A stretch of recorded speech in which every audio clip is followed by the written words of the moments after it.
I sat there in the courtroom, the air thick with tension, my hands resting on the wooden table in front of me, feeling every scratch and groove under my fingertips. Across from me was Camilla, my soon-to-be ex-wife. Her perfectly styled hair and sharp gray suit making her look like she'd already won. Next to her, Griffin Leary, her lawyer, leaned back in his chair with that smug grin plastered across his face, like he was enjoying every second of my downfall. The divorce hearing had dragged on for hours, and now we were at the end. The part where they divide up our lives like it was some garage sale. Griffin's voice cut through the room, sharp and mocking. "Enjoy your new life. You'll be leaving with nothing," he said, his eyes glinting with victory. Camilla didn't even look at me when she spoke, her words cold and quick. "You should have been a better husband." I felt my heart slam against my chest, a hot rush of anger mixing with something heavier, regret maybe, or just plain hurt. But I didn't let it show. I kept my face steady, my jaw tight, my eyes locked on the judge's weathered hands as he shuffled papers in front of him. The judge, a tired old-looking man, with gray hair and a voice like gravel, turned to me. "Mr. Rodas, do you have any final words before I make my ruling?" he asked, peering over his glasses. The room went quiet, and I could feel Camilla and Griffin watching me, waiting for me to crumble, to beg, to say something weak, but I didn't. Instead, I felt a small, strange calm settle over me, like the moment before a storm hits. I reached into my briefcase, my fingers brushing against the thick folder I'd spent months putting together. "Actually, yes," I said, my voice steady as I slid it across the table toward him. "I'd like to submit this as evidence." The judge raised an eyebrow, curious, and took it from me. Camilla's head snapped up, her eyes narrowing, but I didn't look at her. Not yet. I wanted to see her face when the truth hit. The judge opened the folder, his fingers flipping through the pages one by one. I knew what he was seeing. Every receipt, every email, every bank statement I dug up like buried treasure. My hands stayed clasped in front of me. But inside, my mind was racing. This wasn't just about the divorce anymore. This was about everything she'd taken from me. Everything she thought I'd let her get away with. The silence stretched on, and I risked a glance at Camilla. Her smirk was gone. Her face had gone pale like the blood had drained right out of her. Griffin shifted in his seat, his fingers tapping nervously on the table, his confidence cracking. "What is this?" he muttered under his breath. But I didn't answer. I didn't need to. The judge's eyes flicked up to me, then back to the papers, and I could tell he was starting to understand. I leaned back in my chair, letting the moment sink in. For months, I've been the quiet one, the guy who didn't fight back, the husband who let her walk all over him. But not today. Today, I was the one with the upper hand, and it felt good, better than I'd expected. Camilla's voice broke the silence, sharp and shaky. "What did you do?" she hissed, leaning toward me, her eyes wide with something I hadn't seen in her before. Fear. I didn't answer right away. I just smiled, a small, tight smile, and turned my attention back to the judge. He cleared his throat, setting the folder down, and looked at Camilla's side of the room. "Counselor, Ms. Rhodes," he said, his tone heavy. "We're going to need to discuss this further." My heart was still pounding, but now it wasn't anger driving it. It was satisfaction. I'd played my card, and the game was about to change. The courtroom buzzed with whispers as the judge called for a recess, and I watched Camilla and Griffin huddle together, their heads bent low, their voices sharp and fast. She shot me a look, half rage, half panic. and I met her gaze without flinching. 12 years of marriage, and it had come to this, me with a folder full of her secrets. Her with nothing but a lawyer who was starting to sweat. I didn't know what the judge would decide. Not yet. But I knew one thing for sure. Camilla wasn't laughing anymore, and that was enough for now. I stood up as the bailiff motioned for us to leave the room. My folder still sitting on the judge's bench like a ticking bomb. This wasn't the end. Not even close. But it was a start. A damn good one. I walked out of the courtroom, my steps steady, my head high, feeling lighter than I had in years. Whatever came next, I was ready. I woke up that morning expecting the usual coffee brewing in the kitchen, the soft hum of the house waking up. Maybe a quiet hour to myself before the day started. The bedroom was still dark, the curtains drawn tight, and the clock on my nightstand blinked 6:45 in red digits. I rubbed my eyes, feeling the weight of another restless night, and swung my legs out of bed. Camilla was already up, which wasn't unusual. She'd always been the early riser, the one with energy I could never match. I shuffled into the kitchen, my bare feet cold against the tile, and saw her standing by the counter. She wasn't making coffee, though. She was holding a manila envelope, her fingers tapping against it absently, her eyes glued to her phone. "Morning," I mumbled, reaching for the coffee pot. But she didn't look up. Instead, she slid the envelope across the counter toward me, her voice casual, like she was telling me about the weather. "I've spoken to my lawyer," she said. This should be simple. I froze, my hand hovering over the pot, the words sinking in, slow and heavy. 12 years we'd been married. 12 years of me standing by her, building a life together. And this was how it ended. I picked up the envelope, my fingers fumbling with the clasp, and pulled out the papers inside. Divorce papers. Her signature was already there, neat and sharp, like she'd signed a business contract. My eyes scanned the pages, the legal words blurring together. But one thing stood out clear as day. I was getting nothing. No house, no money, no piece of the business I'd helped her build. Zero. I looked up at her, waiting for something, an explanation, an apology, anything. But she just kept scrolling on her phone, her face blank. "Camilla," I said, my voice rough. "What is this?" She finally glanced at me, her eyes cool and distant. "It's over," she said.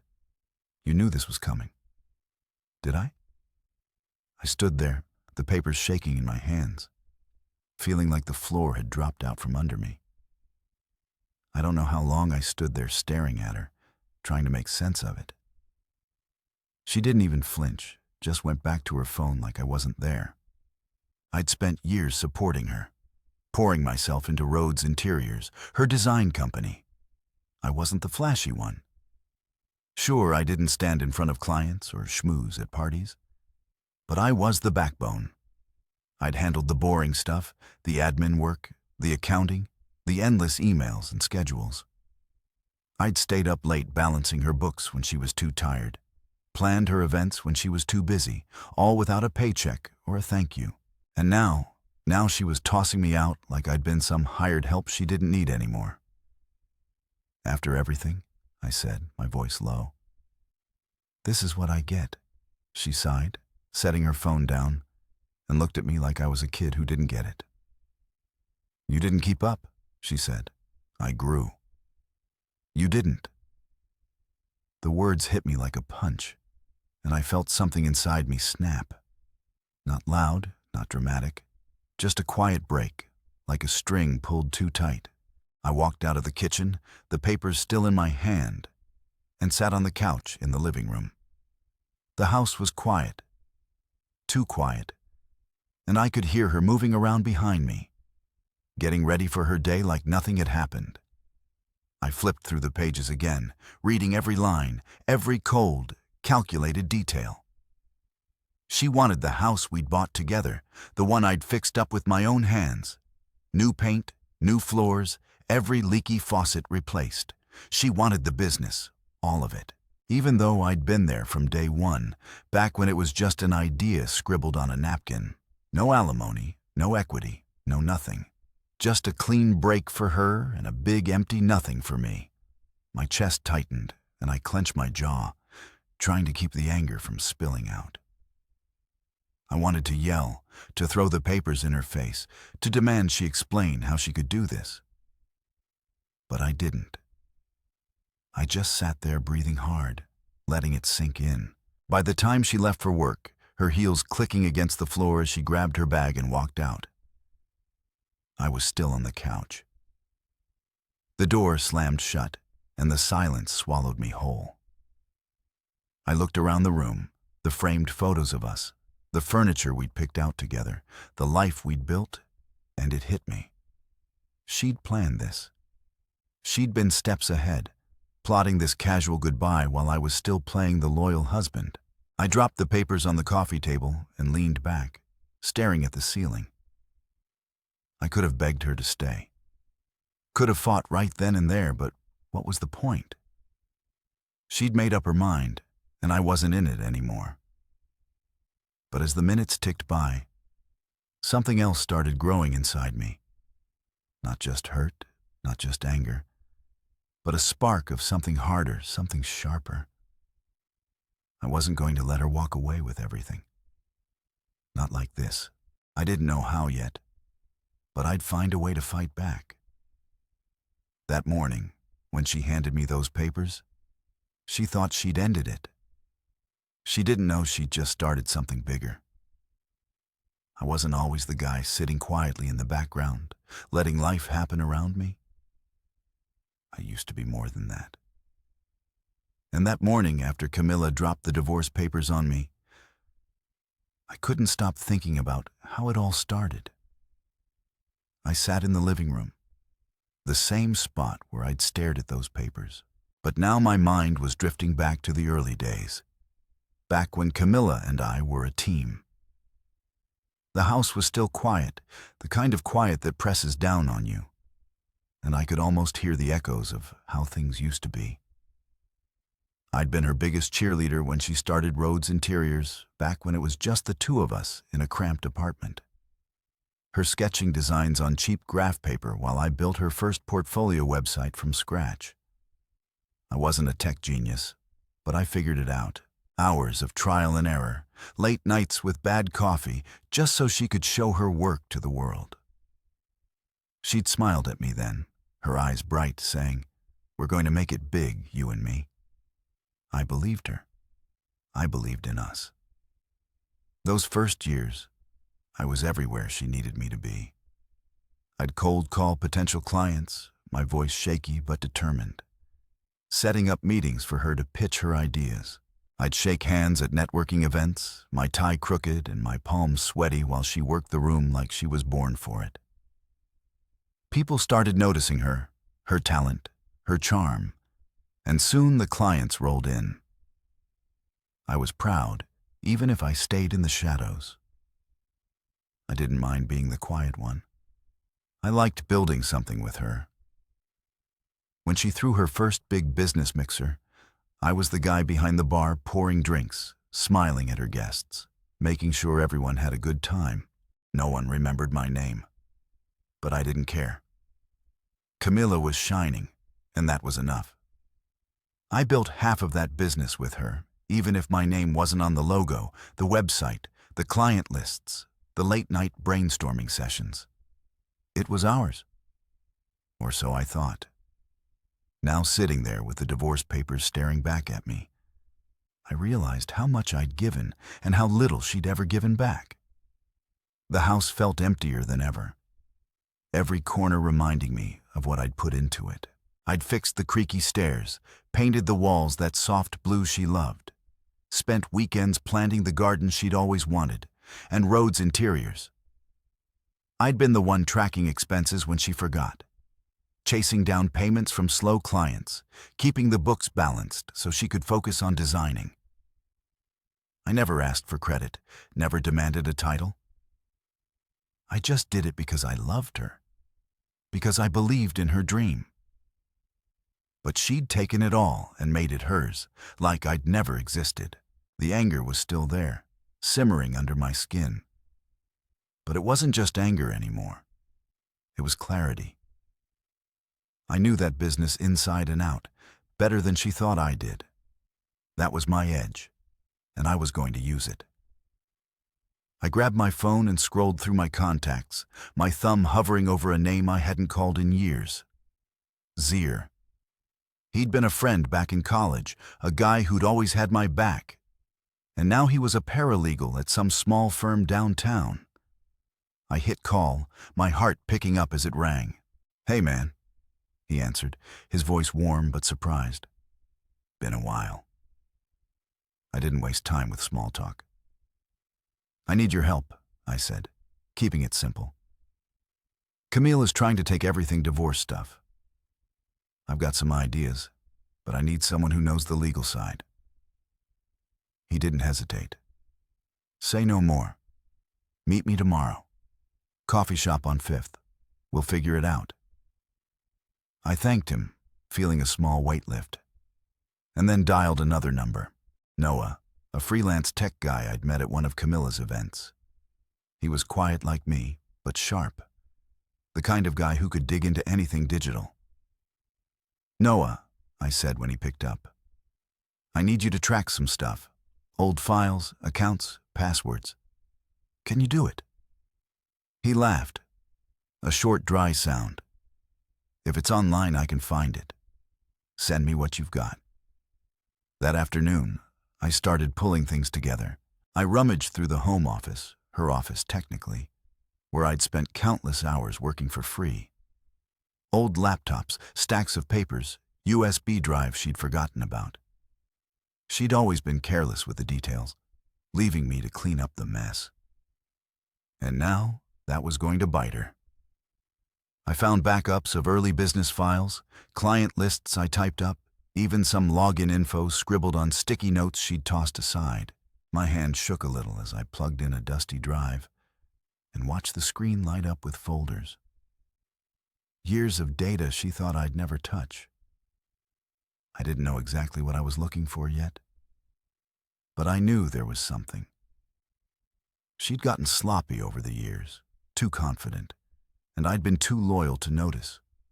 Not anymore. By the time the sun dipped below the horizon, casting long shadows across the room, I had a plan taking shape. Zir would help me figure out what was legal, what I could use. Noah would dig deeper, crack into accounts she'd locked me out of. And me, I'd piece it all together. Every quiet contribution I'd made, every hour I'd spent building her empire. The house creaked around me, and I leaned back in the chair, staring at the ceiling. Camilla thought she'd left me with nothing, but she didn't know what I was capable of. Not yet. I wasn't the silent husband anymore. I was the guy who'd built half her world, and I was about to remind her of that. One file at a time. The nights started blending together after that morning with the divorce papers. Each one stretching out long and restless as I sat alone in the house, digging through the past. The living room had become my war room. Papers scattered across the coffee table, my laptop glowing in the dark, a half-empty mug of cold coffee sitting forgotten by my side. I'd always been the organized one, the guy who kept track of the details Camilla ignored. And now, that was my weapon. I started small, pulling up old files from the USB drives I'd found, flipping through stacks of receipts she'd shoved into drawers years ago. At first, it was just a mess. Random numbers, scribbled notes, invoices that didn't add up. But the more I looked, the more I saw patterns she'd never bothered to hide. My eyes burned from the screen's glare. But I couldn't stop. Every click, every page was another piece of the puzzle.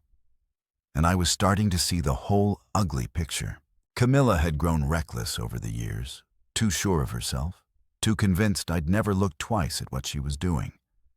I found unfiled receipts, hundreds of them tucked away in folders she hadn't touched since the early days of Rhodes Interiors. Little things at first, like payments to vendors that didn't exist, expenses listed twice on different dates. Then it got bigger. Backdated invoices for projects that never happened.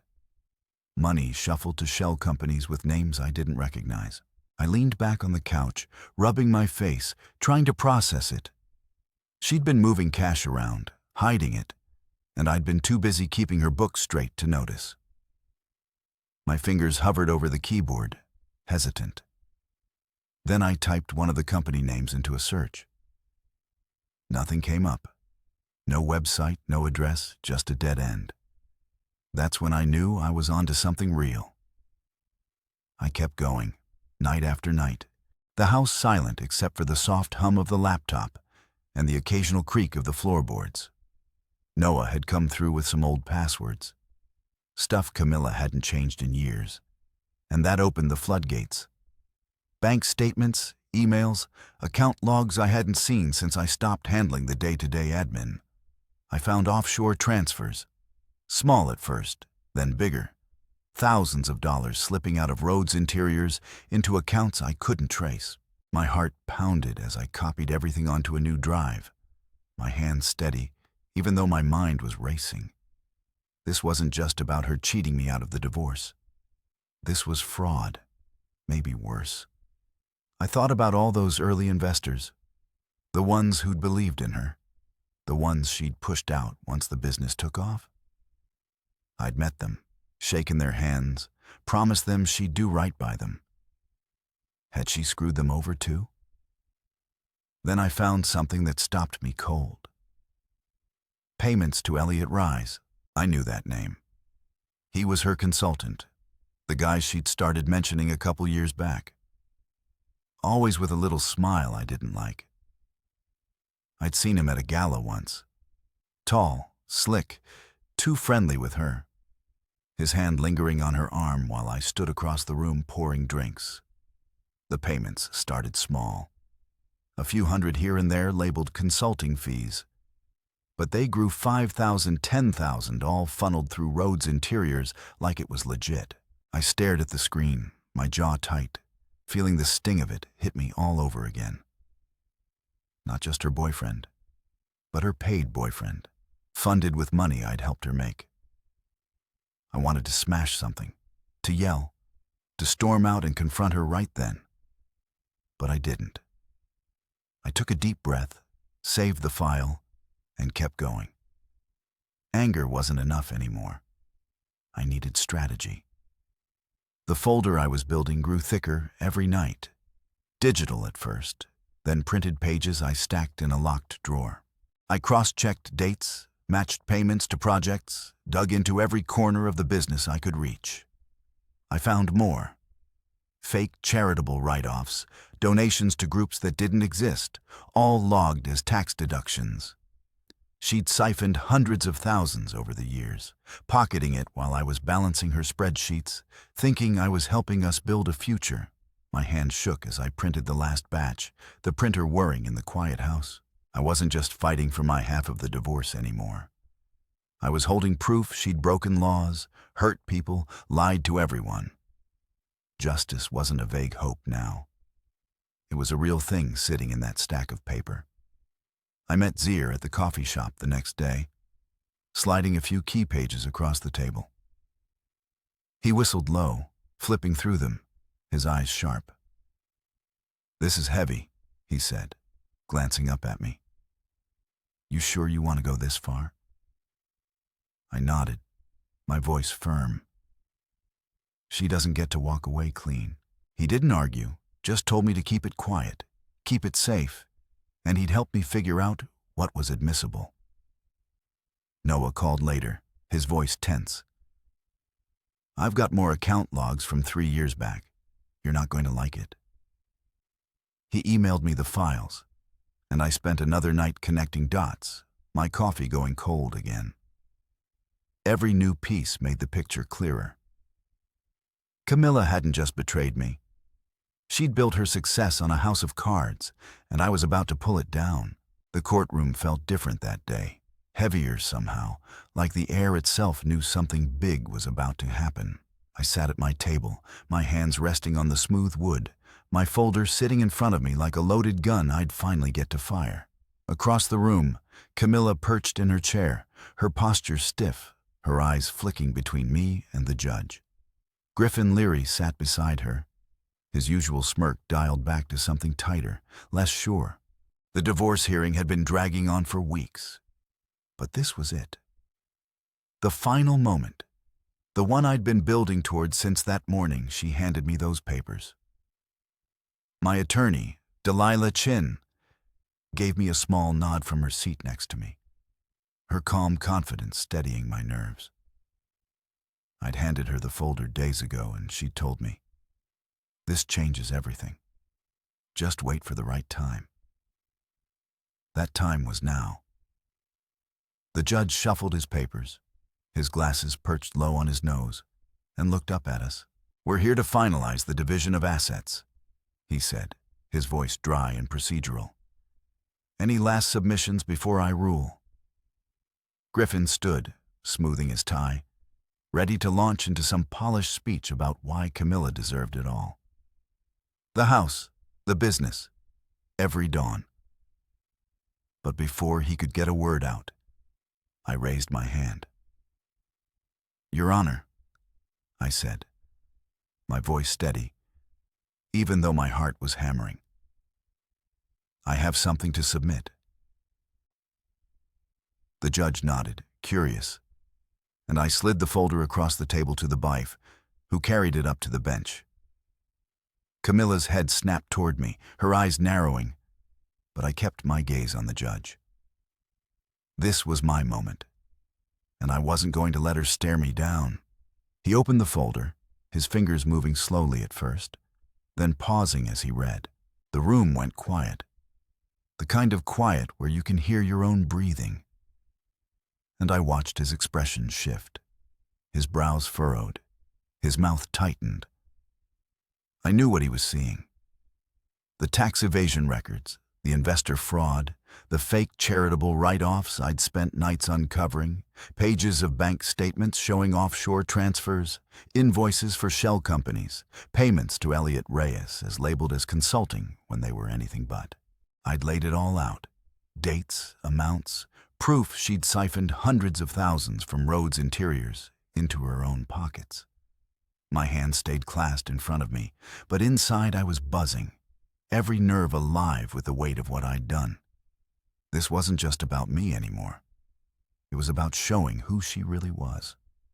Griffin shifted in his seat, his fingers tapping the table, his face tightening as the judge kept reading. Camilla leaned toward him, whispering something sharp and fast, but he shook his head, his eyes locked on that folder like it was a bomb about to go off. And it was. I'd made sure every piece was airtight. Zier had checked the legal angles, Noah had pulled the digital trails, and I'd connected it all. The judge flipped another page, then another, his silence stretching out until it felt like the whole room was holding its breath. Finally, he set the folder down, his hands resting on it, and looked up at Camilla's side of the room. "Modis," he said, his voice low and serious. "These are serious allegations." My chest tightened, but I didn't move, didn't flinch. Let the evidence talk. I didn't need to say a word. Griffin shot to his feet, his voice louder than it needed to be. "Your Honor, this is irrelevant to the divorce proceedings. This is a stunt, a desperate attempt to." The judge cut him off with a raised hand, his eyes sharp. "Sit down, counselor. I'll decide what's relevant." Griffin sank back into his chair, his face red, and I caught the smallest treble in Camilla's hands as she clasped them in her lap. She wasn't smirking now. She wasn't even looking at me, just staring straight ahead, her jaw tight, her skin pale. I leaned back in my chair, letting the moment settle over me like a wave. For months, I've been the one on the ropes, the guy she thought she could toss aside with nothing. But now, Now she was the one squirming, and I was the one holding the cards. The judge cleared his throat, flipping back to the first page of the folder, and started asking questions. Slow, deliberate ones directed at Camilla's team. "Can you explain these transfers to an account in the Cayman Islands dated 3 years ago?" he asked. Griffin stumbled over his words. Something about business expenses, but the judge wasn't buying it. "In these payments to Mr. Reyes, what consulting services did he provide exactly?" Camilla's voice broke in, sharp and shaky. "That's private. This doesn't belong here." But the judge didn't let up, his tone growing harder with every question. I sat there, silent, watching it unfold, feeling the shift in the room. Delilah leaned toward me, her voice a whisper. "You did it." They're rattled. I nodded barely, keeping my eyes on the judge. This wasn't about gloating. It was about justice, and it was finally happening. By the time he called a recess, the air was thick with tension, and Camilla's team was scrambling. Griffin gathered his papers, his movements jerky, while Camilla shot me a look pure venom, her eyes blazing with something I hadn't seen in her before. Fear, maybe, or fury, or both. I met her gaze, calm and steady, and didn't look away until she turned back to Griffin, her whispers sharp and urgent. The bailiff ushered us out, and I stood, my legs steady, even though my pulse was still racing. Delilah clapped me on the shoulder as we walked into the hallway. "That folder's a game changer," she said. "They didn't see it coming." I nodded, feeling the weight of it all. The nights of digging, the years of being invisible, finally paying off. Camilla thought she'd won before the fight even started. She was wrong. That night after the courtroom showdown, I was back in the house pacing the living room, the folder still burning a hole in my mind. The TV flickered in the background, some late-night news I wasn't really watching. But the quiet felt too heavy to sit in alone. My phone sat on the coffee table, dark and silent, until it buzzed hard against the wood, jolting me out of my thoughts. Unknown number. I hesitated, my thumb hovering over the screen, then picked it up. "Hello," I said, my voice rough from hours of not talking. There was a pause, then a deep voice came through, low and raspy, like it was trying to hide itself. "Back off," it said. No hello, no explanation, just those 2 words, sharp and cold. My stomach twisted, but I kept my tone steady. "Who is this?" Another pause, longer this time, then a click. The line went dead. I stared at the phone, my heart thudding, wondering if I'd imagined it. But I hadn't. Someone was scared enough to call me in the middle of the night. The next morning, Delilah's name lit up my screen before I'd even poured my coffee. "Camilla's team filed a motion," she said, her voice brisk, calm. "They want to settle. Full offer, house included, some cash too." I leaned against the kitchen counter, the mug warm in my hands, and let that sink in. A settlement, after everything, the folder, the evidence, the judge's questions. They were waving a white flag. But it didn't feel like victory. It felt like a bribe, a desperate grab to shut me up before I pushed harder. "They're scared," Delilah added. That folder hit a nerve. I nodded, even though she couldn't see me, my mind already spinning. "What do you think?" I asked. She didn't hesitate. "We've got them on the ropes. If you want more, we keep going." I set the mug down, staring out the window at the empty street. More. I wasn't done. Not yet. Then things started getting weird. Delilah called again that afternoon, her tone tighter this time. My office got broken into last night, she said. Files tossed. Nothing big taken, just a mess.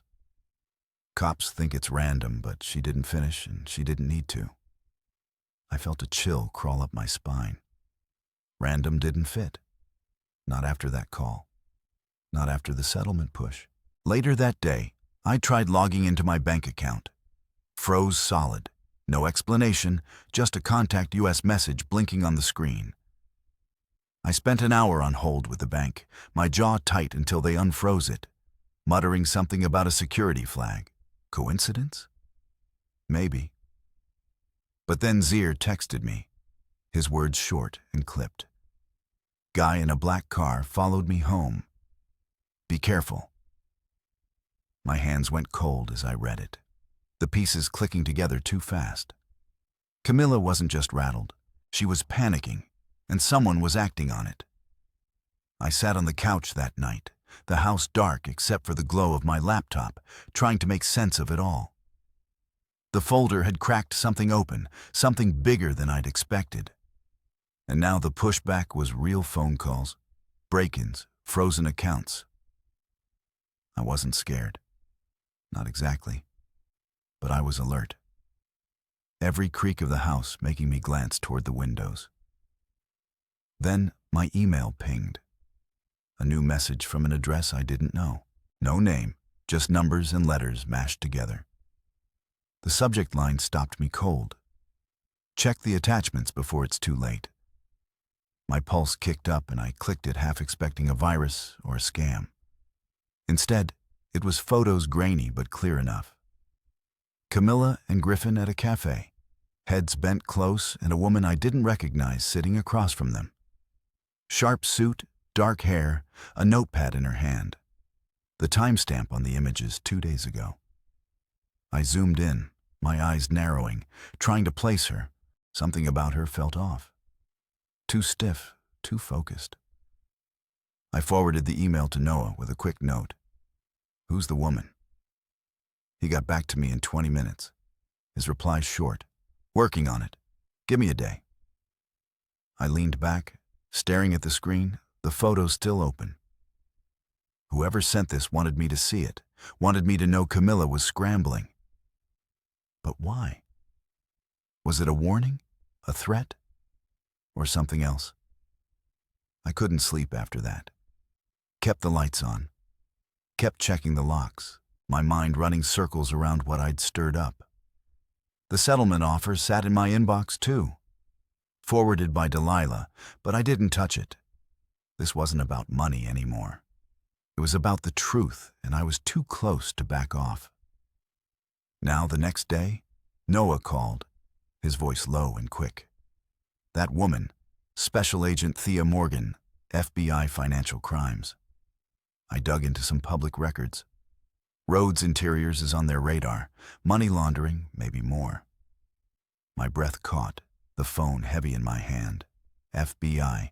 Suddenly, the break-in, the call, the tale on Zier. It all made sense. Camilla wasn't just fighting me. She was fighting something way bigger, and I'd accidentally stepped right into it. What do I do? I asked, my voice quieter than I meant it to be. Noah didn't sugarcoat it. Keep your head down, but don't stop. They're watching her, not you yet. I hung up, my hands shaky, and looked at the photos again. Camilla's face in the cafe, tense and sharp, told me everything. She was cornered, and I was the one holding the match. The house felt like a cage that week, every shadow sharper, every noise louder. After that, anonymous email dropped those photos in my lap. I kept them open on my laptop, staring at Camilla and Griffin, huddled with Special Agent Thea Morgan, the FBI's financial crimes expert, in some tucked-away cafe. My coffee sat cold on the table, untouched as I tried to wrap my head around it. Rhodes Interiors wasn't just a messy divorce battle anymore. It was a federal investigation, and I'd stumbled right into the middle of it. My phone buzzed every few hours. Texts from Zier checking in, updates from Noah digging deeper, Delilah keeping me posted. but I couldn't shake the feeling that I was being watched, too. The late-night call, the break-in at Delilah's office, my bank account freezing. It wasn't random. Camilla was desperate, and desperation made people dangerous. But I wasn't backing down. Not now. Not when I was this close to seeing it all unravel. I met Delilah at her office a few days later, stepping over the mess the break-in had left. Papers still scattered, a cracked picture frame leaning against the wall. She handed me a sealed file, her eyes steady but serious. "This came from a source I trust," she said, tapping it with her finger. "Open it when you're alone." I nodded, tucking it under my arm, my stomach tightening. Back home, I locked the door, pulled the curtains, and sat at the kitchen table, the file staring back at me. My hands hesitated, then ripped it open. Inside was an affidavit signed by Kay Duran, Griffin's junior associate. I'd met her once, a quiet girl with nervous hands, always trailing behind him at hearings. Now she was a whistleblower, and her words hit like a hammer. She laid it all out. Camilla faking bids to overcharge clients, manipulating contracts, funneling kickbacks to big corporate contractors. Worse, Griffin knew he'd helped cover it up, signing off on the lies. My breath caught as I read, the pages shaking in my hands. This was the smoking gun, and it wasn't just about the divorce anymore. It was criminal. I leaned back in the chair, the kitchen dark. Except for the glow of the lamp overhead, my mind racing. Cale's affidavit tied everything together. The shell companies, the offshore accounts, the payments to Elliot Reyes. Camilla had built Rhodes Interiors into a front, a shiny mask for something dirty. And I'd been too busy playing the loyal husband to see it. But now I saw the FBI was circling the Morgans' presence in those photos. Proof they were closing in. Delilah had confirmed it over the phone that morning. The feds are watching her company, money laundering through design contracts. Your folder probably tipped them off. I didn't know if I'd started this or just sped it up, but either way, I was in it now. The threats, the call, the break-in weren't just Camilla's panic. They were her trying to plug a leak that was already flooding. My phone buzzed again as I sat there. Another unknown number. I picked it up, my voice low. Yeah, a text popped up instead of a voice. "You don't want to be part of this." My jaw tightened and I typed back. Too late. No reply came, but I didn't expect one. I set the phone down, my hands steady now, the affidavit still open in front of me. Whoever was texting, whoever had tailed Zier, they thought they could scare me off. They didn't know me, not the real me.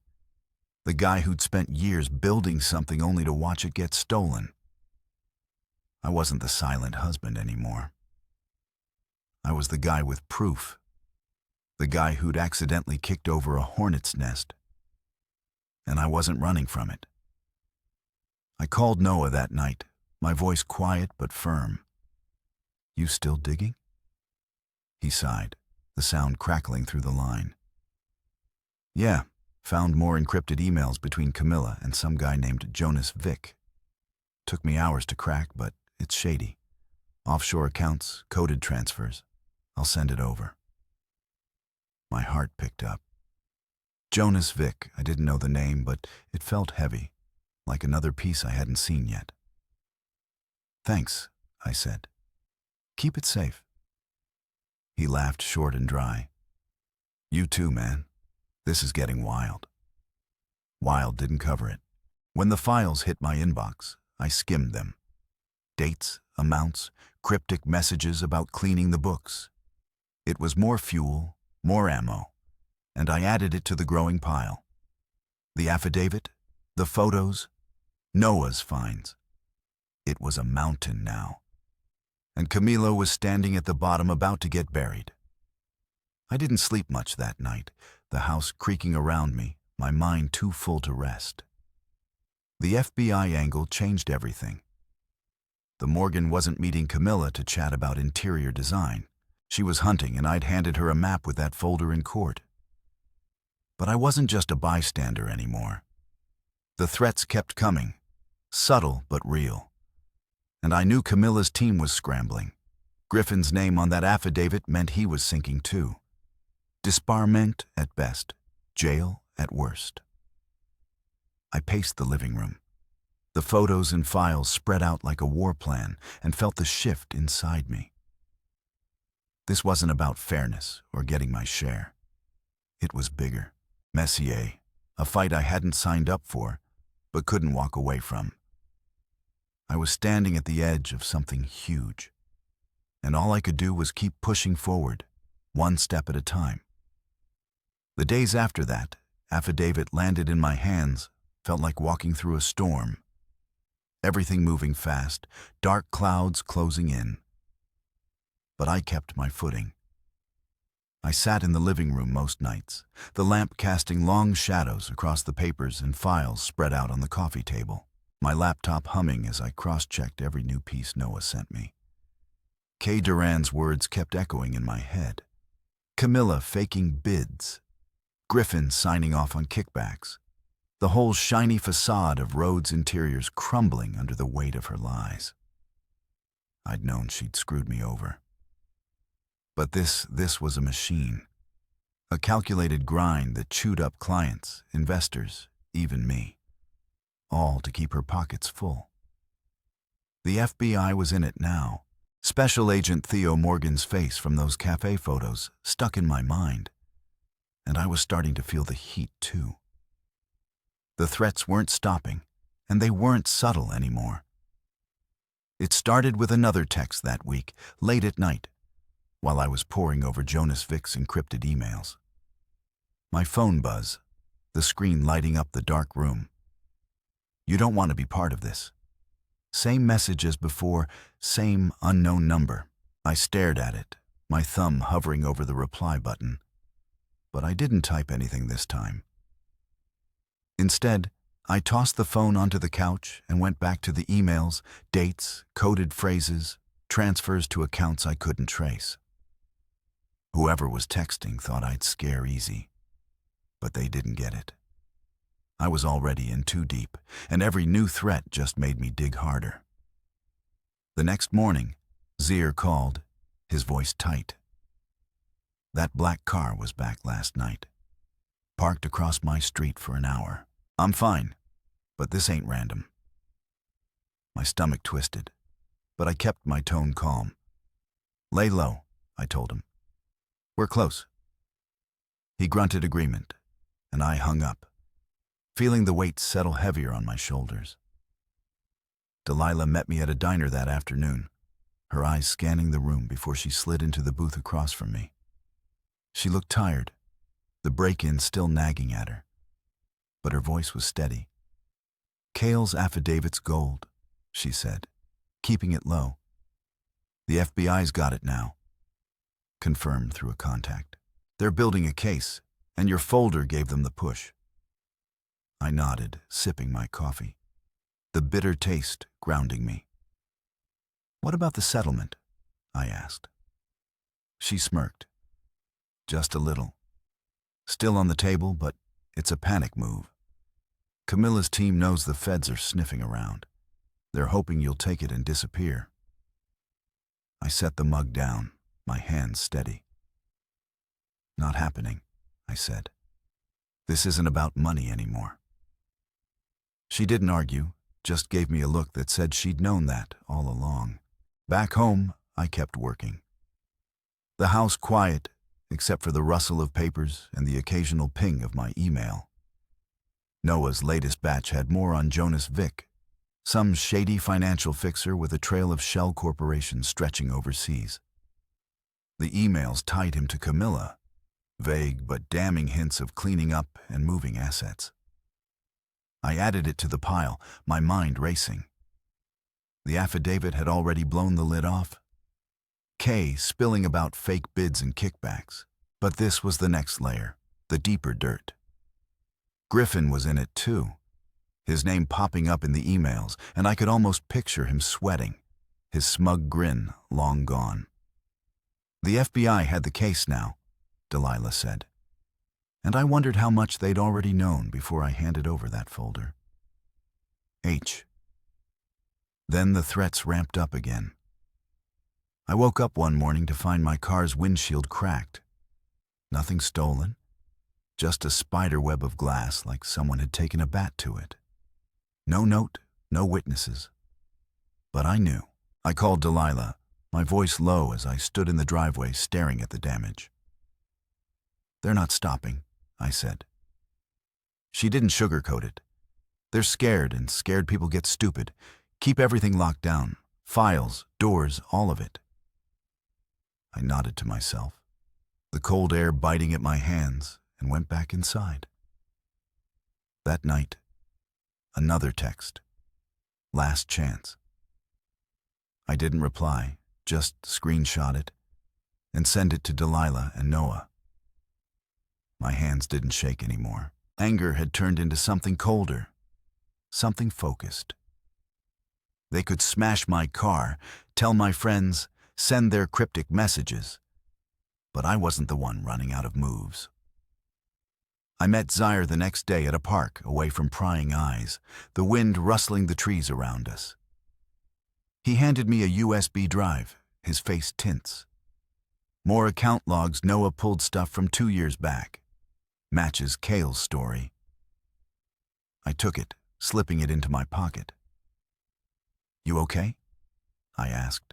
He shrugged, but his eyes darted to the parking lot. "I'll live, just don't like the shadows." I clapped his shoulder, grateful, and headed home to plug it in. The logs were a gold mine.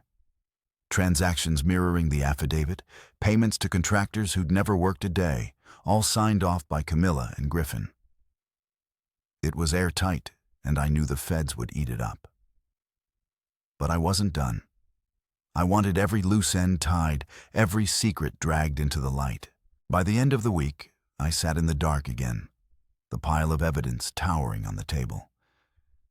The FBI was moving, Camilla's team was cracking, and I was still here, the guy they'd underestimated. The threats kept coming, but they were noise now. Desperate, flailing noise. I wasn't just fighting for me anymore. I was in the middle of something bigger, something that could take her down for good. And I was ready to see it through, no matter what they threw at me next. The final hearing crept up fast, and by the time I walked into that courtroom again, I felt like a man who'd been running a marathon. Tired, but too stubborn to stop. The air was thick with tension, the kind you could feel in your bones. And I took my seat next to Delilah, my hands resting on the table, steady despite the storm inside me. Across the room, Camilla sat rigid, her face drawn tight like she hadn't slept in days. Griffin was beside her, his tie slightly crooked, his usual swagger replaced by a twitchy edge. The folder I'd submitted weeks ago had done its damage, cracked their armor, set the FBI sniffing. But I wasn't done. I'd spent every night since then, building more, digging deeper, and now I had one last play. The judge banged his gavel. The sound sharpened the quiet room and called us to order. "Closing statements," he said, his voice gruff. "Let's wrap this up." Griffin stood first, his hands smoothing his jacket, trying to pull himself together. He launched into a speech, polished, rehearsed, all about how Camilla deserved the business, the house, everything, because she'd built it from the ground up. His voice was loud, confident at first, but I caught the cracks, the way his eyes flicked to me, the slight stumble over his words. He was nervous, and he should have been. The settlement offer was still on the table, bumped up since the last hearing, a fat stack of cash, and the house dangled like bait to make me go away. Delilah had forwarded it to me days ago, and I'd stared at it, tempted for half a second. Freedom, a clean break, no more fighting. But I didn't come this far to cash out. I leaned forward as Griffin finished, my hands clasped, waiting my turn. The judge nodded at me. "Mr. Rhodes." I stood slow and deliberate, feeling every eye in the room on me. "Your Honor," I said, my voice calm but firm. "I have one final file." I reached into my briefcase, my fingers brushing the edges of the new folder, thicker than the last, packed with everything Noah and Zaire had pulled since the affidavit. The courtroom went still, a hush falling over it, like someone had hit mute. I handed it to the bailiff, who carried it up to the judge. And I watched Camilla's face as he took it. Her eyes widened, her hands gripping the table, and I saw the panic flash across her raw, unguarded. Griffin shot up, his voice sharp. "Objection, Your Honor. This is irrelevant, a delayed tactic."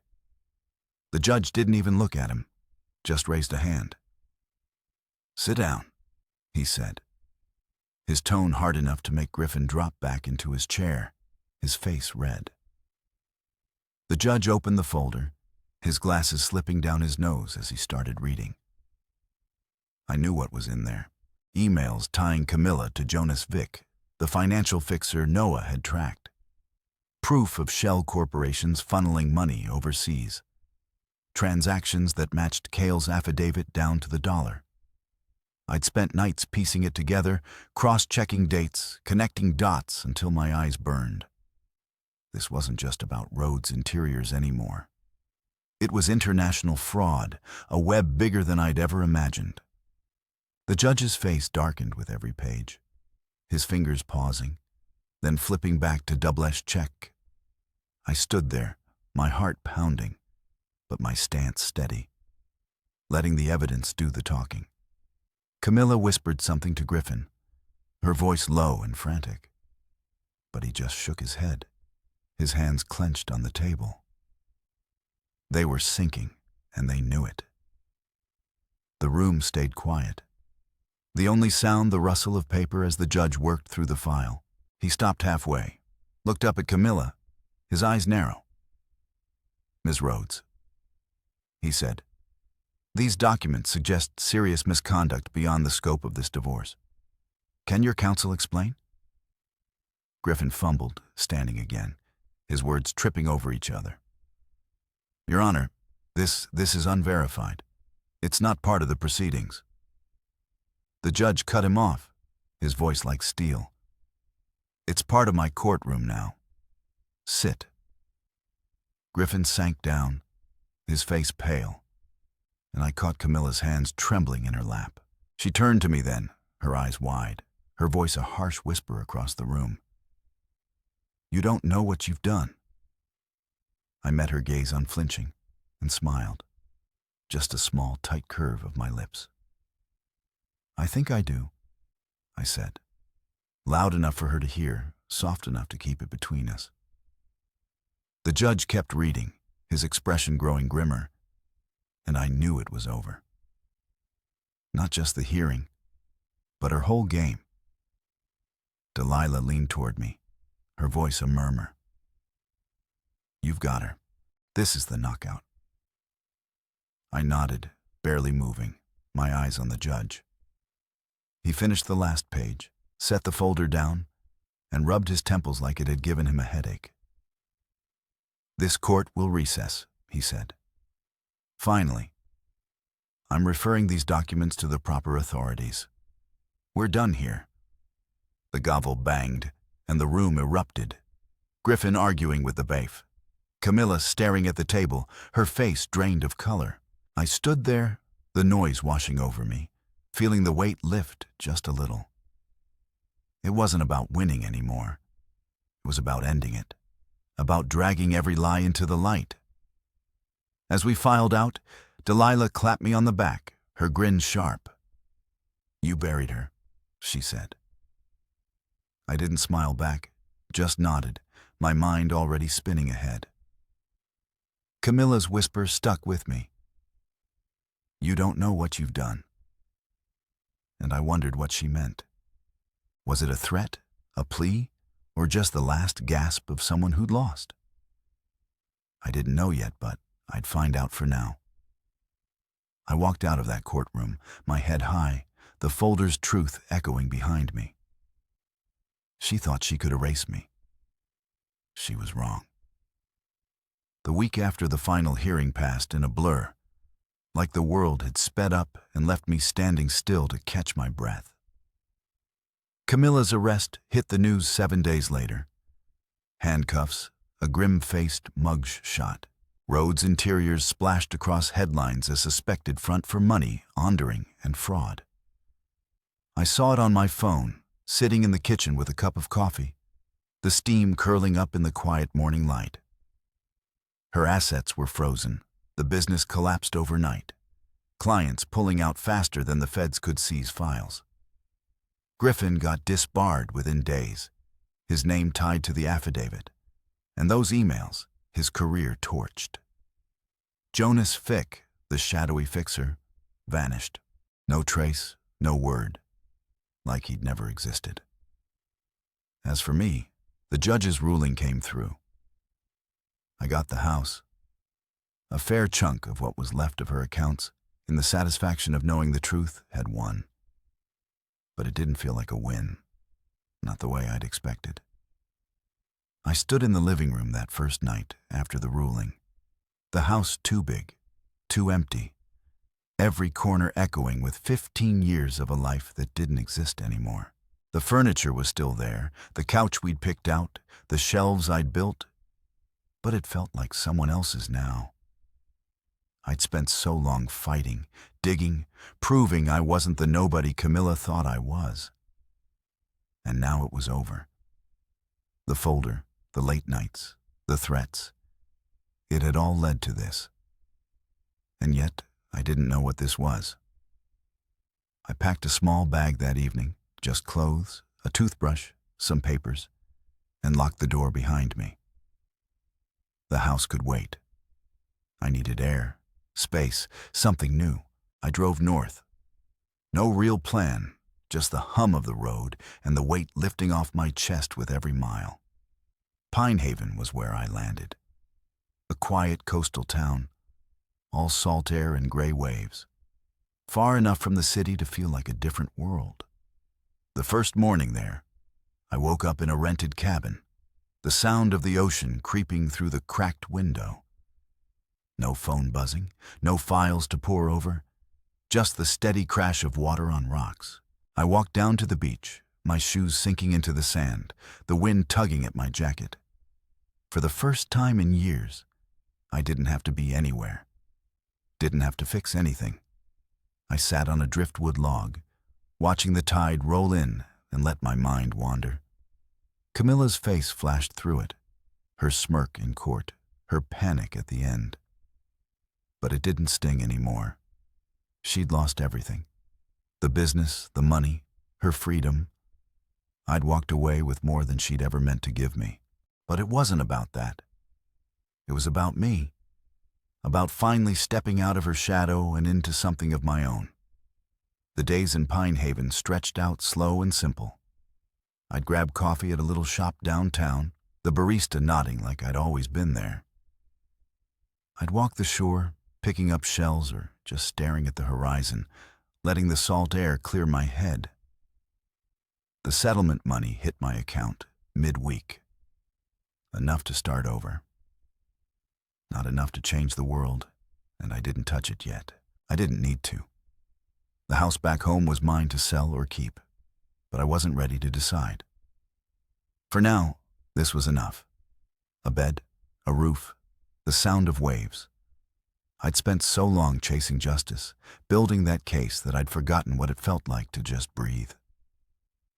Here, I remembered. One night, I sat on the cabin's porch with a beer, the sky dark and dotted with stars. My phone sat inside off since I'd arrived, and I didn't miss it. Zir had texted before I left. "You good?" And I'd said, "Yeah," meaning it. Delilah called too, her voice sharp with pride. "You took her down. You know that?" I'd smiled. tired, but real. We did, I'd said, because it wasn't just me, Zir, Noah, her, even Kay. They'd all had a hand in it. But now they were back there, and I was here alone in a way that didn't feel lonely. I tipped the bottle back, the cold fizz hitting my throat, and thought about the last 15 years. I'd been her shadow, quiet, steady, invisible, pouring myself into her dreams until mine faded. Now they were gone, reduced to evidence in a courtroom, and I was still standing. The next day, I walked into town. The streets quiet, except for a few locals nodding hello. I stopped at a hardware store, bought a cheap fishing rod on impulse, figuring I'd try something new. Back at the beach, I cast the line out, the wave swallowing it, and waited. Nothing bit. But I didn't care. It wasn't about the fish. It was about the doing, the being, the space to figure out who I was without her. The sun dipped low, painting the water gold, and I reeled in the line, my hands steady. No revenge fantasies played in my head, no gloating over her arrest. That was done. This was mine, my time, my choice, my life. By the end of the week, I knew I'd stay in Pine Haven a while longer. The cabin was cheap, the air was clean, and the noise in my head was finally quiet. I wasn't celebrating, wasn't mourning, just living one day at a time. I'd been her husband, her backbone, her ghost. But now I was just me. And for the first time in years, that was enough.